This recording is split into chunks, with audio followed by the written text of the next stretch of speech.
Hey everybody, thank you for clicking on this video. I really appreciate it. If you haven't already subscribed, please do. So for those that are new, what I do is I take old electronic projects from old electronic magazines, I bring them to life. I build them. I etch the board, I put the components on it and test it out and then put it in a case. So I'm hoping that interests you, and if it doesn't, please try to hang in there anyway. Like I say, I'm here to entertain more than to educate. And secondly, I'm definitely no genius. That's for certain. So if you're looking for complex answers to questions on this project, you got the wrong person. You probably came to the wrong channel. I like to build these projects. I just enjoy it. I'm passionate about it, and that's where I come from. And in fact, when it's all done, I actually learn a lot. So, a lot of times they don't work right off the bat. So you have to do some troubleshooting, right? And that's where I learn. And of course, the circuit description is really helpful too. God forbid I would never be able to design one of these projects, but I could certainly copy them and build them. So that's what I do. So I'm just showing you the cover of today's project. So it's from Everyday Electronics back in July of 1983. And I'll leave a link for the magazine itself. So I'm showing you the cover right now. So that's going back, gosh, 40, 45 or 43, right? 42 or 43 years ago. So it goes back quite a bit. Now, I'm showing you right now the set of projects that the author designed all within that year. So there's actually 5. I know the picture I'm showing you right now has 6, but only 5 made it. So yeah, we're going to build this pulse generator. That I should actually tell you what I'm building. I'm building a pulse generator, and I'm showing you the author's version right now. And next is the inside of the actual pulse generator. So hopefully I can come close to this project. I don't have the exact same case, but I do have some cases that are similar. So let's move on to some other stuff. All right, so we're looking at the schematic right now. And I guess the high-level overview of this pulse generator is that it gives us TTL and open collector outputs for CMOS chips. So we've got 2 types of outputs, right, for TTL and CMOS. And you'll notice that the actual open collectors at the end on the right-hand side will require a pull-up resistor. But we've got complementary pairs too, right? So we've got positive edge, negative edge for each one of the transistors. And high level again, a single pulse or a stream, right? So it's a one-shot kind of thing. And if you look at the schematic, actually, those IC2 at the bottom, they provide a D bounce, right, for a switch. And I know I've got some push-button switches and they're horrible, but that'll hopefully be rectified with the NAND gate. And the frequency range is from 1 hertz to 100 kilohertz. That's with the 555 timer being in an astable mode on the actual 74121 chip, and then we can have a pulse duration of 0.1 microseconds to 2 seconds. So let's dig a little bit deeper. All right, so looking at the left, the first I see is a timer, 555 timer. Did I say too many fives? Anyway, we can adjust the frequency with a rotary switch, which is on the left, and with different capacitors, and then we've got the resistor above that to give us the RC constant. And if you follow the output of that IC, you'll notice that it goes to a switch, right? Kind of in the middle at the bottom. And that's where we can either go into astable mode or monostable mode. So if it's free run, it'll go right into the 74121 and then output accordingly. But if we want a one-shot, we're using that NAND gate, like I said earlier. And that NAND gate is essentially a debouncer. And I'm going to need that, certainly. Yeah, so I mean, on the 74121, that's where we can adjust the period for the pulse, right? Again, using a rotary switch, which, by the way, I do have some. And then the outputs are, I guess, buffered by the NAND gates, right? And then onto the right of that, that's where our transistors are, and that'll drive the circuit. And like I mentioned earlier, we'll need a pull-up resistor for those transistors in order for it to work, right? And if you look at the bottom, that's where our power supply is. Just a standard 5-volt regulated power supply. So anyway, let's move on and look at the parts and the board. All right, so as you can see, I've got parts, and in fact, I've got all the parts. I've got the chips, everything. It's fantastic. So yeah, nothing special really that I can speak of, other than I learned something from the last video that I did, and it was such a great help. I thought maybe I'll pass it along, and I'm sure most of you probably know this, but I never knew it. Go figure. That's why I love the comments. I learn so much. You know, I learn a lot from actually building the project and then testing it, troubleshooting it afterwards. But the comments that I get are fantastic. I love them. So thank you, everybody, for the comments. I'm always willing to learn. So it's with reference to a rotary switch. So this is a rotary switch I buy from a local electronics store. And it's a 2-pole 6-position switch. So, you know, there's 6 on the one side and then 6 on the other side.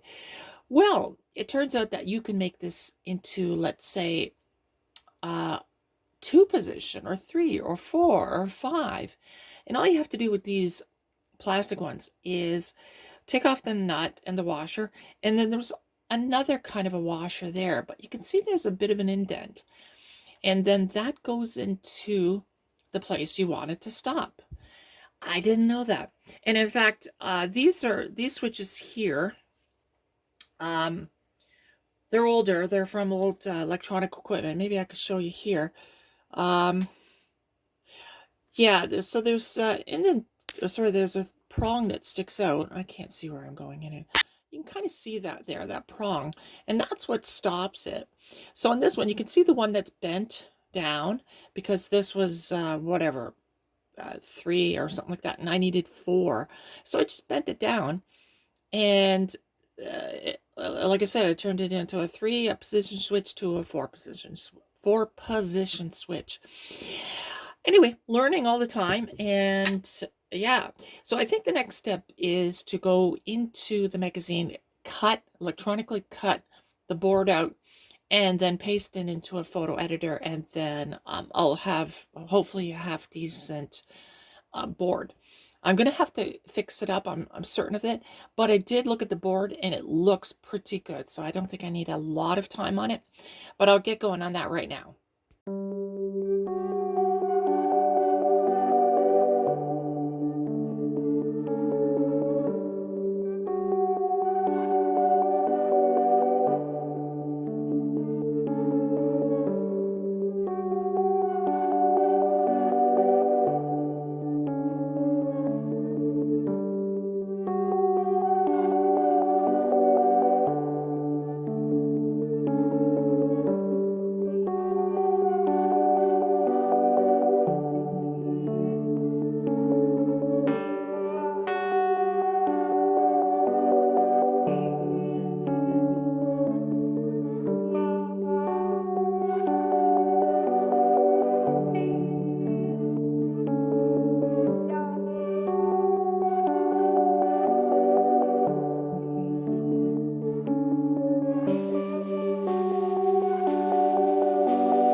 right, so the board is etched as per the fast sped up clips before this one.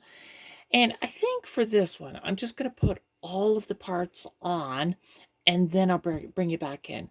It's just that I've got a lot of, those fast sped up clips, so let's just keep it simple. And I'll bring you back when I get everything on the board. Okay, so I've got the board done. It was pretty simple, to be honest with you. If you look at the component layout, there's not much going on. And luckily I had this real tiny transformer, which is going to fit the bill perfectly. It's 14 volts AC output, so this is a 5-volt regulator. And I'll just quickly show you the voltages at the plus and minus on the chips. So we got a good 5.01 volts. That's pretty exact. And it's the same with all the other chips too. So we're golden. We're good. So far, winner, chicken dinner. Anyway, the next part is for me to actually wire up the switches and then attach them to the board. So I'll bring you back in at that point.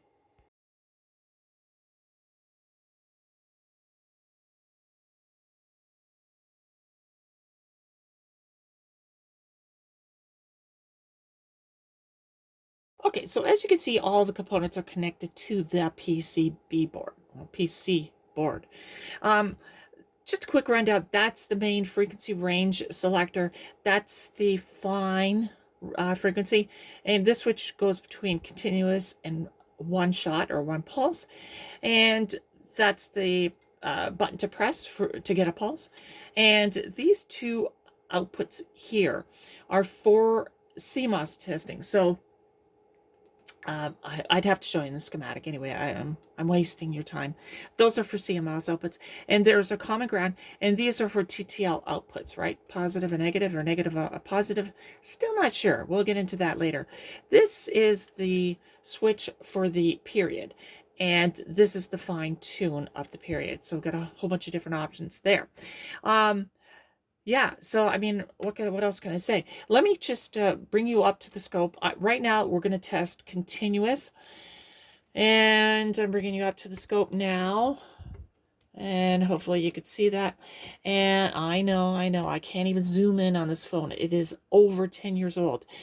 Yeah, so let me, well, right now I'm showing you typical frequency, right? So I've got it on continuous. You can see I can adjust the period. And this is the fine tune for the frequency. And I did notice every time I change that, I do have to change the period too. So whatever, was complaining.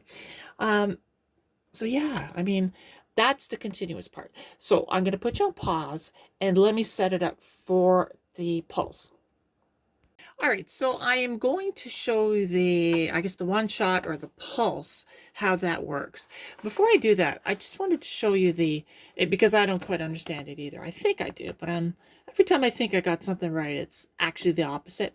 So we're dealing with the SK1, socket 1 and socket 2. So socket 1, you'll see the description, it seems to go from a positive to a negative, right? And socket 2 goes from a negative to a positive. And I get that, which is great. I just don't know the nomenclature. So right now I'm on the top one. I think that's going to be maybe a negative pulse, but my banana connector is red, so maybe it's a positive, but I just arbitrarily chose that. Anyway, so we're going to do the first one, SK1. And it's very hard to, I guess, show on this scope. I don't have a storage scope. One day I will get one, but I think you can maybe see the difference. So I've got it on auto right now. Let me just press the button, and I don't know if you can see that, but you'll see a flash on the bottom. Obviously, as you can see that there. So I'm going from a positive to the negative. I'm finding the best settings I can for this scope, but I think you can see it. So I'm continuously pressing it and giving a one shot. So hopefully you can see it went from positive to negative a couple more times. And maybe I'll put it on single sweep.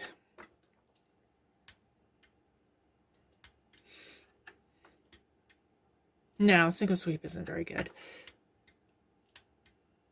Put it back on auto. Anyway, so, oh, there was a good one there. There's a good one. There's a good one. There's a good one. Lots of good ones. Okay, so let me just flip it around to the other banana connector, banana plug. And so now you can see our signal is on the bottom. So now let me just hit the switch. And you can kind of see something at the top there. Yeah, you can see that. So there you go. So that's the other TTL output. Anyway, I think things are working enough, at least, for me to put this in a case. And that's what I'm going to do next. So hang on, give me a chance, and I'll get this thing in a case and be right back.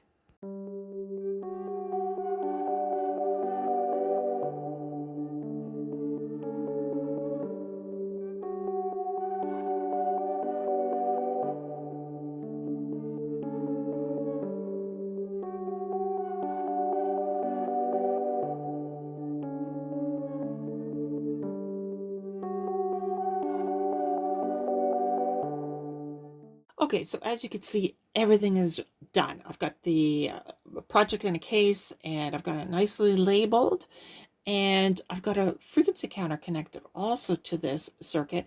And somebody left a comment with regards to another video, and they had mentioned on the back of my Tektronix 465B scope, you could just run a BNC cable all the way to your frequency counter. So that's great. So it's almost like I've got this frequency counter this frequency counter is connected to the scope, so I can read the frequency at least anyway. So anyway, getting on, I just wanted to show you the function generator. Well, I guess it's a function generator right now because I've got 50% duty cycle on the square wave. However, this is a pulse generator after all, right? And I just want to make one note. If you look at the positive and negative edges, they're clean. There's no ringing whatsoever. And let me just adjust the period. So right now I'm at 100 Hertz. So if I adjust the period, you can see the top portion gets shorter and the bottom gets longer. And if I keep turning this period knob, it's almost like I go into another range, but I'm not. I'm still at 100 Hertz. Hang on, let me get that set up. And there's a small, tiny, tiny pulse there. Now, my frequency counter is not very good, so it's not reading it correctly. I think maybe if I expand the top portion, I'll get a better signal. No, still no good. It seems like this function generator really needs a square wave, something like that. And, you know, it's 107 Hertz or something like that. I'm sure I don't have the duty cycle correct at 50%. In any event, so that's how you adjust the period. And you've got ranges here. So that's the range for the period, and that's the range for the frequency. Let me just increase that frequency a bit. I'll just put you on pause and I'll get that set up. Okay, so right now I've adjusted the frequency to its max. So I've got, what do I have? I've got 118 kilohertz. But the one thing, and I can adjust the period, of course, right? There we go. So I'm on the, I call it TTL negative banana plug or banana connector, whatever you want to call it. And that's where the signal goes from, according to the schematic, or yeah, to the schematic. If I can get that in. There you go, SK1. So that it goes from positive to negative. And the white one below is the opposite. So that's the negative to positive. Okay, anyway, whatever that is called, the nomenclature, is it positive going or negative going? I always get the two mixed up, but doesn't matter. What I wanted to show you here is the fact that I'm getting ringing on the square wave, and that's a me problem. You could probably see that there. Yeah, there's quite a bit there. And I should have probably used shielded cable, which I didn't. I wasn't thinking. Maybe I'll go back and add some shielded cable, but the design is fine. So everything's fine with the design. And there's a bit of curve here too. So, but again, I'm sure if I put shielded coax or shielded cable in there, it would be much better. Anyway, I just wanted to show you the high end. And again, it is adjustable, as you can see. So this is for a continuous wave, right? Or free run, as it's called. Let me get the one shot going, the pulse generator, and I'll bring it back in. Okay, so we're going to be testing the pulse generation, so one time or one shot pulse. I moved the oscilloscope lead to the bottom connector to that white one, so that should be positive going. So when I hit the button for a pulse, we're going to see a positive going pulse. I think that's the nomenclature, I'm pretty sure. The other time when I was showing you the free run, it was negative. So let me just give it a try. So I've got a typical setting here. I don't even know what the frequency is. I think I'm at about 100 kilohertz or something. Yeah, about 100 kilohertz, I think. But anyway, it's good enough so that you could see it. So right now I'm going to press the one shot. And if you look at the scope, maybe I can zoom out a little bit. But I want to, well, you know what? Let's keep it there. So you can see the width of that positive portion, right? It looks to be about 3 divisions or something like that. But anyway, the point is it's pretty wide. Now I'm going to adjust the period. I'm going to bring that down. In fact, I'll go halfway. And you'll see it's smaller. I wish I had a digital scope. I really would. Maybe one day I will get a brand new digital scope of some sort. Maybe I'll get sponsored. Who knows? Anyway, you can see that it's about half the width of the previous pulse. Anyway, so now I've just narrowed it down to practically nothing. So I've adjusted that knob. And there you go. You can kind of see it there. Let's see, where is it? Oh, there it was. It's over there, there. And you can see how small it is. So we are definitely adjusting the pulse. So I've just put it back to the middle, and I'll put it back to the right. So there you go. So there's our pulse. Isn't that amazing? Incredible. Okay, I'll bring you back in shortly. Okay, so that pretty much sums up the project. I mean, I don't know what else I could show you. It's a great project. Another great design by John Barnes in the Everyday Electronics 1983 works. So there's 5 projects in total. This is the second one, and it's a winner chicken dinner. So thank you very much, John. I appreciate your design. And I've got another piece of test equipment for the bench. So thank you very much for the design.